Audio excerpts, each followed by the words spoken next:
আপনি কি কেউ রে গরু কিনতে 1 লাখ টাকা দিছেন? হ্যাঁ দিছি তো।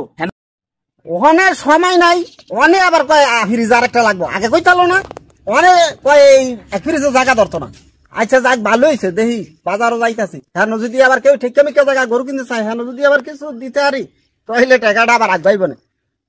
দেখি ওই একজনের তো দিয়া দিছি, হ্যাঁ বাজারও তোর মনে গরু বেচলি টাকাটা লই আলাম, কারণ অনেক মানুষ বিশ্বাস নাই, কারণ আবার সুৎখুর কয় আবার আমার টাকা নিয়ে কুরবানি দেয়, তো আমার ওই তো না বলব কুরবানি, খালি সবাই তো সুৎখুর কয়ে আমার খালি এই ইয়া। আসসালামু আলাইকুম মামা। ওয়ালাইকুম সালাম।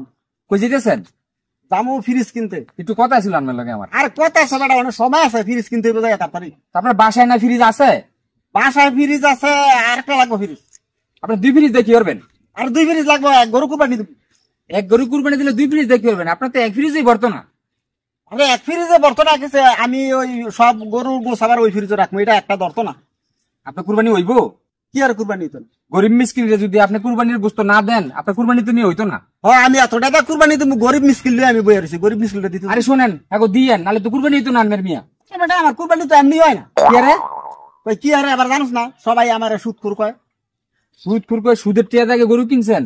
তো সুদের টাকা তো গরু কিনবো, আমার তো ব্যবসায়ী এইটা। ফেরে কি আপনি গরিব মিসকিন কিছু দেন, কুরবানি নাও, এমনিতে বেটা খাই ফেট ভরবো, দোয়া করবো। হ্যাঁ তোর কথাই, আমি গরিব মিসকিন মহল্লা মানুষ দিম, সারা বছর আমার সুদখোর কয়, আমি গোছ দিব। শুনেন, মহলার মানুষ সুদ করে কয় দেখি আপনি বেটা গরুর গোছ দিতেন, এটা কোনো কথা হইলো? হ্যাঁ আমি এত টাকা গরু 800 টাকা কেজি হরে, আমি মহল্লার গরিব মিসকিন মিয়া কথা কয় শান্তি নেন বলে।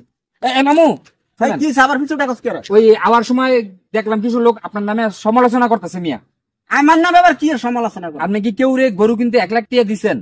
হ্যাঁ দিছি তো। হ্যাঁ কয়টা সুদে আনার কথা ছিল? হ্যাঁ 1 লাখ টাকা দিছে, আমারে কইছে 1 লাখ টাকায় আপনারা 40,000 টাকা লাভ দিন। 40,000 টাকা আপনারা লাভ দিব? হ্যাঁ। মানে আপনি হারে 1 লাখ টাকা দিছেন, হ্যাঁ আপনারা 1,40,000 টাকা ফেরত দিব? হ্যাঁ 1,40,000 টাকা দিব। শুনলাম বেটাই গরুই নাকি বেচছে 1,30,000 টাকা। তো 1,30,000 টাকা গরু বেচছে দেখি আমি আবার এক জবানের লোক, এক জবান দা নিছে 1,40,000 দিবে, 1,40,000 দিতে হবে। বেটা তো 10,000 টাকা করতে বইরা দিছে। দেখ কইতে দিবে, এটা আমার দেহার বিষয়। আপনার তো টিয়ানে তো বেটা মারা খাইলো। মারা খাইতো না, কি হবো মারা খাইতো না, ধরা খাইছে, আগে ধরা খাইয়া পড়েছে, গরু কম বেচবো, আমার তো 1,40,000 টাকা কথা, 1,40,000 টাকা আমার বুঝাই দিব, ইলে হ্যাঁ ব্যস্ত ভারত বা আমার এটা আমার দেহার বিষয়। শোনেন, একটা বিবেচনা রাখেন। আর আরেকটা বিষয়, আপনার তো মানবতা নাই মিয়া। আমার কি আর আবার মানবতা নাই? যখন বেটা 1,40,000 টাকা আনতেছেন, বেটার ছোট একটা বাচ্চা ছিল, হ্যাঁ। এই বাচ্চাটা তো কিছু টাকা দিয়েইতেন। তুই আমার মানবতা শিখাস? হ্যাঁ কি ওই বেড়ারা যাই জিগাইস, বেড়ার ফোলারে একটা ললিপপ দিয়েছি, বেড়া পকেটে করে ললিপপ লিয়ে গেছি, মানবতা শিখাইতেছে আমারে, আমারে জ্ঞান দেয় আবার নাকি আমার মানবতা শিখাইব। মানবতা শিখাই না, এই দেশে বহুত দেখছি মানবতা আছে। ওই বাচ্চা কান্দে, আবার আমার আবার দয়ার শরীর, পকেটে করে ললিপপ লিয়ে গেছি, একটা ললিপপ দিয়েছি, আবার আমার মানবতা শিখাইতেছি। আরে আমার মানবতা কোন হালাই করবো?